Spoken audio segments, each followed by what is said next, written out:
Alright, another rape video, sorry. Yeah, you're getting raped with rape videos.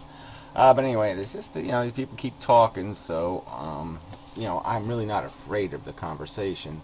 So, and I think it deserves a response. So anyway, there's this guy, Zinzar Star. Um, he's just talking, well, whatever. It's just bullshit. So I'll respond to the second half of his video anyway. Essentially making the argument that we shouldn't even examine the topic of rape being any sort of evolutionary issue, because it might somehow give cover to rapists and make them think rape is okay. Yeah, well, there's two parts to that. The first part is it's a ludicrously stupid argument. There's absolutely no evidence, genetic evidence, any kind of evidence, that rape is part of our genetic heritage. None. No evidence of this. So that's the first problem with it. The second problem is that yes, it is when you sit there and contrive excuses for things, that you can't walk away from that and just say, oh yeah, well I didn't just make an excuse. You did just make an excuse. Okay, saying nature made me do it. Say, oh, I have some genetic problems. And people do this every day. You hear people bitching and complaining about their excuses every fuck. I have a big bone chemical disorder. I mean, all the time people are making goddamn excuses. Dislike this argument most of all. First, I think it's laughable to believe that any rapists are going to decide it's okay to rape based on the advice of someone named Mannix the Pirate on YouTube. Well, then I think you're underestimating what... I think anybody who does something that has a negative social impact is desperate for anybody who's going to validate what they're doing or excuse what they're doing.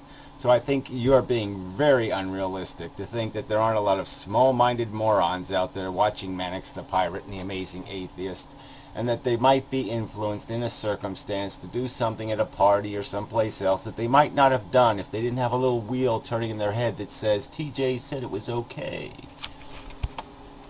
Or anyone else for that matter, especially when he never said or implied that rape was ever okay. Second, and even more important to me, I don't think... Yeah, well, see, again, you're saying he never implied that. But what did he imply? What was the implication? First, he basically wrote off rape as not something that even emotionally bothers him. And that somehow, because, and a pure discussion of rape has to be done in some sort of emotional vacuum. As if we can discuss any ethical issue in an emotional vacuum. That's pretty much an impossibility. Yes, I'm all for us attempting to be as objective and clear as possible.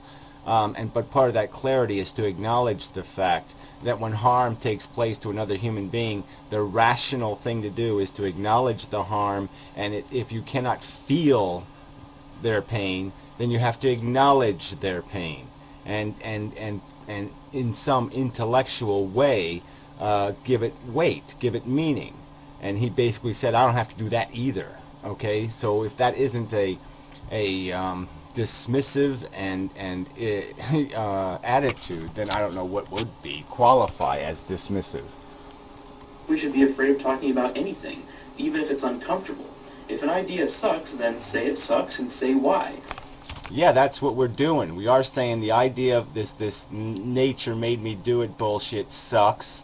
TJ has a history of doing it. I mean, let's not forget the context. The context is a couple of months ago on Blog TV, he was talking about date rape and basically saying that, yeah, women do ask for it. At a certain point, they don't have a right to say no anymore.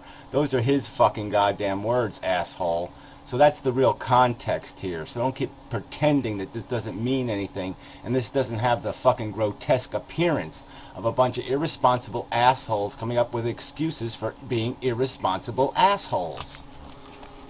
If you don't want to talk about it, don't talk about it. Saying that certain subjects shouldn't be examined at all in certain contexts, though, is not a helpful way to approach controversy. Don't you think that we atheists should all know something about him? Yeah, that's right. So you're going to indulge every conversation, every ludicrous conversation. So somebody has some kind of golden egg duck theory. You're going to indulge in that conversation. You're not just going to call bullshit and say fuck you, especially when they happen to be in the business of selling golden eggs. Right? Or what at least they're protesting is a golden egg, laid by the golden goose.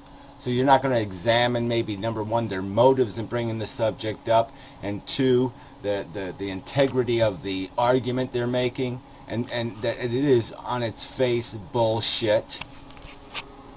Taboo subjects after experiencing how badly others handle them, I simply want to encourage everyone watching this video right now to do their best to not let visceral emotion or personal vendettas cloud your judgment, as we tell others not to.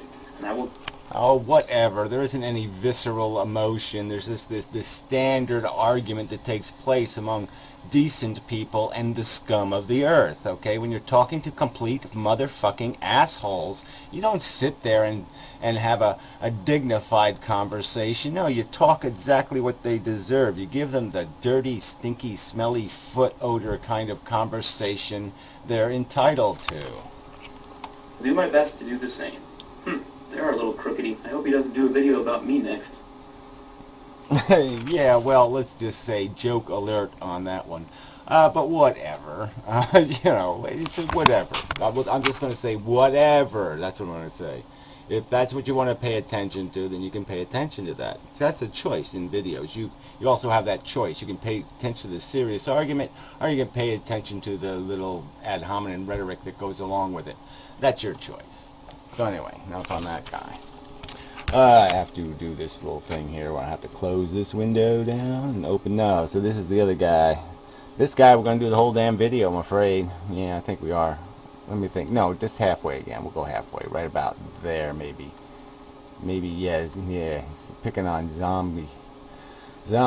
Okay, so let's make the screen big. And see what it says. Psychology apologist? Yes, but if you think that anybody has a doctrine of rape that they are attempting to promote, then you have strawmanned our argument or just simply never understood it to begin with. And now allow me a little bit of venting, because I guess I'll get angry gorilla on this one. And this is about as mean and spiteful as you'll see me get. I find this debate to have been somewhat irresponsible.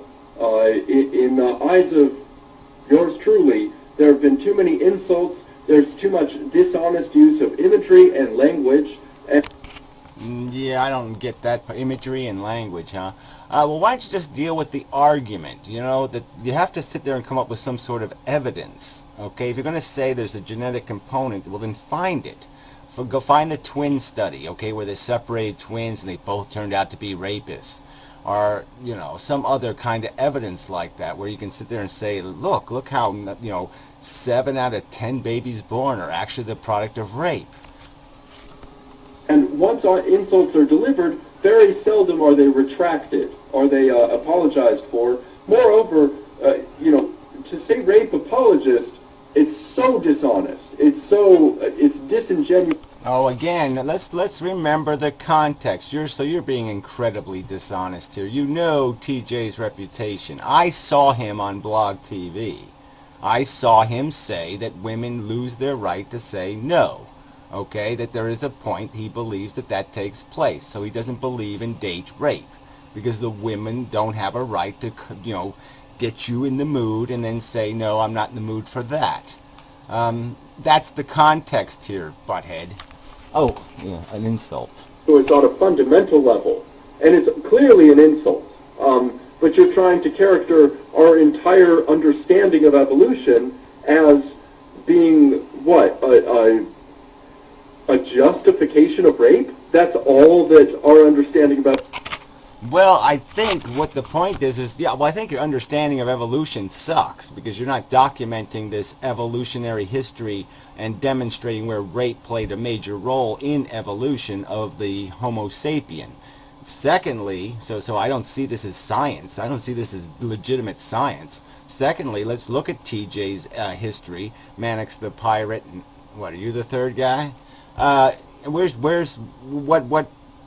Like I said, they speak for themselves in the sense that Mannix the pirate was completely, grotesquely insensitive, and TJ certainly has been insensitive in the past. Oh, these whiny rape victims. We've heard those videos, asshole.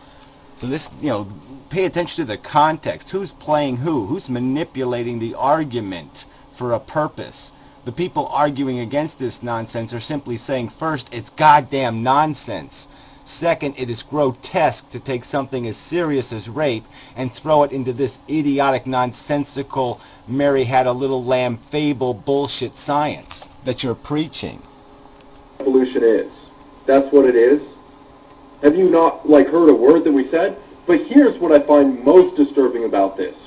The only explanation for rape that has been put forward at all, besides the amazing atheist, Mannix the Pirate, and myself, and of course the major players in evolutionary psychology, David Buss, Stephen... Oh, here we go. We're gonna cite a bunch of book people again, right? These authorities, right? So that proves the case because you mentioned some people's names. Again, what's the evidence that these people are relying on? Where is the physical freaking evidence?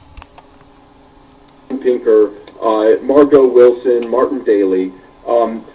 Besides the explanation that arises through genetic sources,